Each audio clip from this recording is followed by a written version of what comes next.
ప్రస్తుతం వైసీపీ నేత సజ్జల మాట్లాడుతున్నారు. ఇప్పుడు లైవ్ చూద్దాం. ఇదే ఆయన ఫాలో అవుతున్న సూత్రం చంద్రబాబు నాయుడు గారు. దాన్ని జగన్మోహన్ రెడ్డి గారు క్వశ్చన్ చేశారు. దాన్ని జగన్మోహన్ రెడ్డి గారు క్వశ్చన్ చేయడమే కాదు, నెక్స్ట్ జరగబోయేది కూడా చెప్పారు. ఎందుకు చెప్పారనేది కూడా నేను ఇంతకుముందు ఎక్స్ప్లెయిన్ చేసిన దానిలోనే ఉంది. ఎందుకు చెప్పారంటే కట్ చేయాలి, అడ్డుకట్ట వేయాలి అనే ఉద్దేశంతోనే దాన్ని చెప్పారు స్పష్టంగా. సార్, ఇప్పుడు రాజధాని ప్రాంతంలో ఉన్న బాధిత రైతుల తరఫున న్యాయ పోరాటం చేస్తారని మీ పార్టీ ఒక కమిటీ వేసింది. కానీ మీ లీడర్స్ అయితే దాడులు చేసినటువంటి పరిస్థితులు చూసాం. ఇలాంటి సందర్భంలో మీ పార్టీ నెక్స్ట్ స్టెప్ ఎలా ఉండబోతుంది, వారి తరఫున ఏ విధంగా పోరాటం చేయబోతున్నారు? ఇప్పుడు అక్కడ రైతులు ఎవరైతే ఉన్నారో మొన్న ఇన్వైట్ చేసింది లేదా అంతకుముందు జగన్ గారిని కలిసింది, దానికి ఒక ముద్ర వాళ్ళు వైఎస్ఆర్సీపీ కార్యకర్తలు. నాకు అర్థం కావట్లేదు, వైఎస్ఆర్సీపీ కార్యకర్తలు అంటే వైఎస్ఆర్సీపీ అదేమన్నా ఎక్కడో బయట సంబంధం లేనిదా, లేక అన్ని సెక్షన్స్ దాంట్లో ఉండవా? రైతులు రాజధాని ప్రాంతంలో ఏ రైతులైతే మా ల్యాండ్ ఇవ్వమన్నారో వాళ్ళ ల్యాండ్ హోల్డింగ్ ఉన్నవాళ్ళు, వాళ్ళు రైతులు, వాళ్ళు వైఎస్ఆర్సీపీ సింపథైజర్స్ కావచ్చు. అటువైపు ఉండేవాళ్ళు మరి టీడీపీ వాళ్ళు కాదా?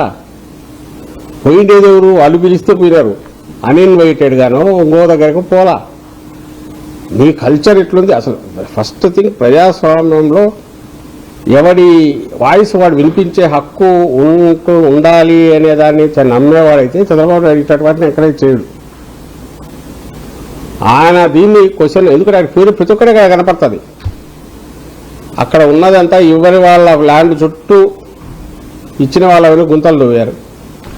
ఇవన్నీ ఎక్కడ జరుగుతాయి? విలన్ ఏదో సినిమాల్లో చూస్తుంటాం, అవతల పోకుండా దారికి అడ్డం మీద వేయడము, దారి క్లోజ్ చేయడము, గోడ కట్టడము సినిమాల్లో చూస్తుంటాం. ఇక్కడ ఇవి చేస్తాం. అక్కడ ఆదాయం వచ్చేవాళ్ళు ఆ మట్టి అమ్ముకోవచ్చు, డబ్బు వస్తుంది.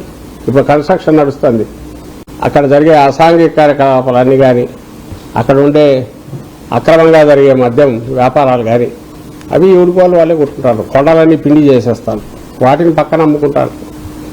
ఇలాంటి వాళ్ళంతా కలిసిన ముఠా ఏదైతే ఉందో వాళ్ళు మొన్న అడ్డం వచ్చారు. వాళ్ళలో ఎంతమంది రైతులు ఉన్నారో చూపమనండి. అలాగే ఇక్కడ నుంచి ఇక్కడ ఇన్వైట్ చేసిన వైఎస్ఆర్సీపీ నాయకులు ఇన్వైట్ చేసి అయ్యారు పరిస్థితులను పిలిచిన వాళ్ళు రైతులు కానీ ఎవరెవరో చూపమనండి. దానికి వచ్చి అడ్డం కొట్టి బెదరగొట్టి అసలు అమరావతి అనగానే అది ఒకటి ఏదో దాని గురించి ప్రస్తావించడమే పాపం అన్నట్టు ఒక ఇది క్రియేట్ చేసే ప్రయత్నాలు ఏది చేస్తున్నారో వాటిని ఎదుర్కోవడంలో లీగల్గా ఉంటుంది. ప్రజల్లో చైతన్యం తీసుకొచ్చే ఎఫర్ట్ పెడతాం. అలాగే కలిసి వచ్చే గ్రూపులను వాళ్ళను కలుపుకొని పోయి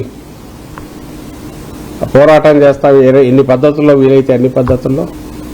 ఎందుకంటే to save Andhra Pradesh and to save hour బ్రహ్మాండమైన అవకాశాలు, ప్రాస్పరిటీకి అవకాశాలు ఉన్న ఈ స్టేట్ను కాపాడడం, ప్రజలను కాపాడడం, ఆ బాధ్యత జగన్మోహన్ రెడ్డి గారు కానీ వైఎస్ఆర్సీపీ గారి ముందు నుంచి దాంట్లో ముందు ఉంటున్నాం, ఇప్పుడు ఉంటాం. రాష్ట్రంలో శాంతి భద్రతలు లేవని మీరు ఆరోపిస్తున్నారు. సాయి కృష్ణ ఎపిసోడ్ కానీ క్రాంతి కుమార్ ఎపిసోడ్ కానీ వీటన్నింటినీ మీరు రాజకీయంగా ఉపయోగించుకునే ప్రయత్నం చేస్తున్నారు. మీ పైన విమర్శలు సరిపోటు చేస్తూ ఉన్నారు. పోలీసులు చాలా బాగా చేస్తున్నారని కూడా కంప్లైంట్ ఇస్తూ ఉన్నారు. గురించి ఏమంటారు? రాజకీయం అంటే ప్రజలకు సంబంధం లేని ఏదైనా మేము చేస్తా అంటే అది తప్పు. అది చేసేది వాళ్ళు. అధికారంలో రావడానికి ఇప్పుడు నేను చూపించినట్టు రాత్రికి రాత్రి నాలుక మడత పడుతుంది, ఇటు తిరుగుతుంది, అటు తిరుగుతుంది, తెల్లవారేసరికి ఒకటి ఉంటుంది, రాత్రికి ఒకటి అవుతుంది, మళ్ళీ రేపు పొద్దున కూడా ఇంకోటి కావచ్చు, తెలియదు, అవుతుంది అంటున్నారు. మళ్ళీ వాళ్ళ బేరాలు కుదరకపోయినా ఇంకోటి కాకపోయినా ఏదైనా జరగచ్చేమో తెలియదు. ప్రజలకు సంబంధం లేకుండా ఎలాంటి ఇష్యూ అయినా జగన్మోహన్ రెడ్డి గారు కానీ వైఎస్ఆర్సీపీ కానీ ఇంతవరకు తీసుకున్నారా? ఒక్కటి చూపించండి.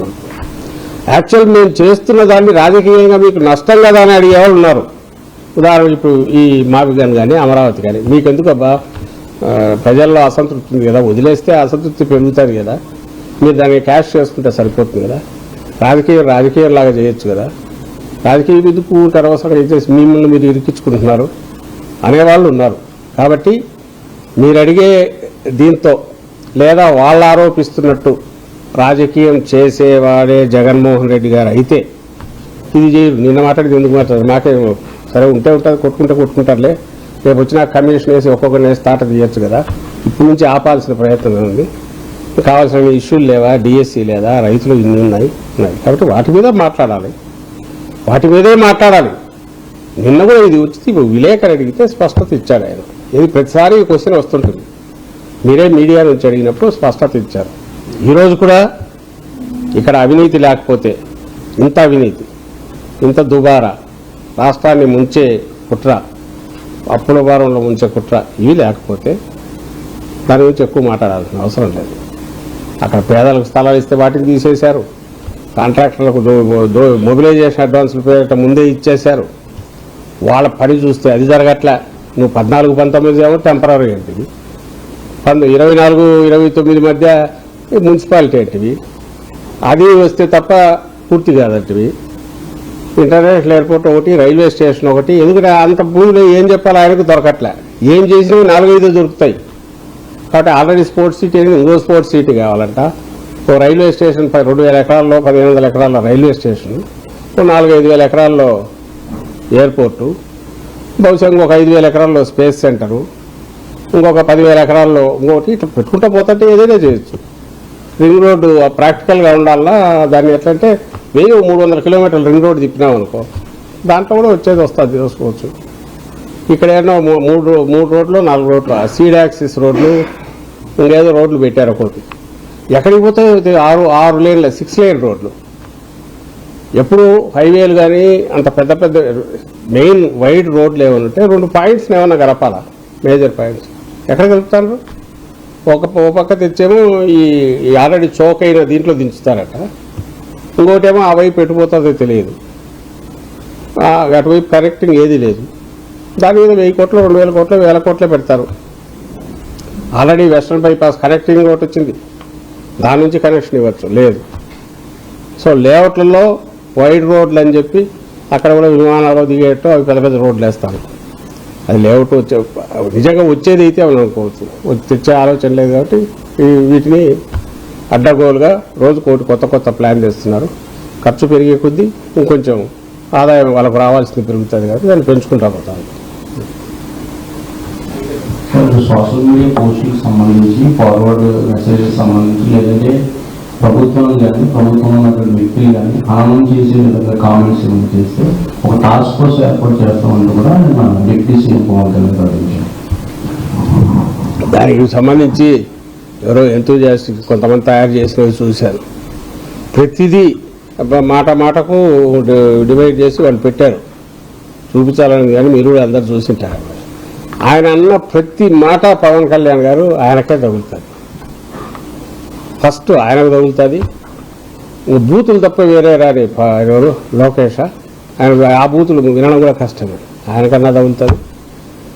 ఈ వీటన్నిటికీ ఒరిజినల్ చంద్రబాబు నాయుడు గారికి తగులుతుంది. వాళ్ళ వెనక తయారు చేసుకున్న ఫేక్ సైన్యం ఏదైతే ఉందో, ఫేక్ సైన్యం కూడా కాదు, 10 అకౌంట్లు పెట్టి కూడా ఒకడే ఆపరేట్ చేస్తున్నట్టున్నాడు. టీడీపీ ఆఫీస్లో కూర్చుంటారో మరి హైదరాబాద్లో కూర్చుంటారు, వాళ్ళకే వర్తిస్తుంది. బూతులు మొదలు పెట్టారు. అసలు నిన్న వాళ్ళు చేసినవి చూస్తే ఆయన అన్న ప్రతి మాట మహిళలను కించపరిచేది కానీ, లేదా అసభ్యంగా మాట్లాడడం కానీ, పరుషం కాదు అసభ్యంగా మాట్లాడడం కానీ, తొక్కి నారదీయడం కానీ, ఇంకోటి కానీ, బూట్కాలతో కొట్టడం కానీ, ఇంకోదాంతో కొట్టడం కానీ, కొడకల్లారా అని తిట్టడం కానీ, ఇవన్నీ ఎవరు మాట్లాడినారంటే ఆయనే మాట్లాడినారు. అది ఆయన విజువల్స్ ఆయనే చూసుకోవచ్చు. బట్ ఆయన సినిమా స్టార్, సినిమాల్లో స్క్రిప్టు తాను తయారు చేసుకున్న ఇంకోటైనా వాటికి సంబంధించి అప్పటికప్పుడు మాట్లాడవచ్చు కాబట్టి ఐఎమ్ నాట్ రెస్పాన్సిబుల్ అని అనుకుంటాడేమో తెలియదు. ఆయన వరకు ఆయన నాదేం బాధ్యత ఉంది, అక్కడ ఉండేది నేను చెప్తానని, అందువల్ల ఆయన తీసుకోకపోవచ్చు. కానీ ఆయన టాస్క్ ఫోర్స్ పెట్టా, ఇంకో ఫోర్స్ పెట్టా, ఏది పెట్టినా అది నిజంగా కానీ ఏదైనా అయితే వాళ్ళకే వర్తిస్తుంది. ఇన్ఫ్యాక్ట్ వాళ్ళు చేస్తున్నది ఏంటి తెలుసా, ఒక్కసారి అధికారంలోకి వచ్చాక పోలీసు వ్యవస్థను వాడుకొని వైఎస్ఆర్ కాంగ్రెస్ పార్టీని కానీ, లేదా వైఎస్ఆర్ కాంగ్రెస్ పార్టీకి సింపతీగా ఉండేవారు కానీ, లేదా మామూలు మీలాంటి వాళ్ళైనా ఏందా మరి 20,000 రూపాయలు ఎస్ఎఫ్టీకి అని అడిగినా, 52 లక్షల ఎస్ఎఫ్టీ ఏంటి సెక్రటేరియట్ కానీ అడిగినా వాళ్ళ మీద కేసులు పెట్టి కూడా తీయిస్తున్నారు. వాళ్ళ బూతులు ఏమిడవు. అమరావతి గురించి ప్రస్తావిస్తున్నారు. అమరావతి